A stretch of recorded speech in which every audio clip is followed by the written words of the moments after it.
La Asociación de Cubanos Residentes en México, José Martí, fue invitada al cuarto Congreso de la Juventud Comunista de ese país, en la persona de su vicepresidenta Olivia Garza.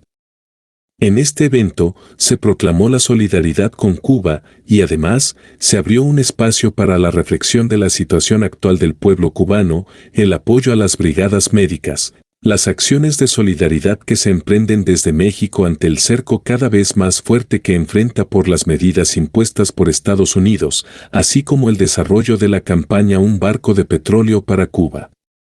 La Asociación de Emigrados Caribeños agradeció al Frente de la Juventud Comunista y al Partido Comunista de México la invitación y la lucha solidaria que hacen en conjunto por la patria de Martí.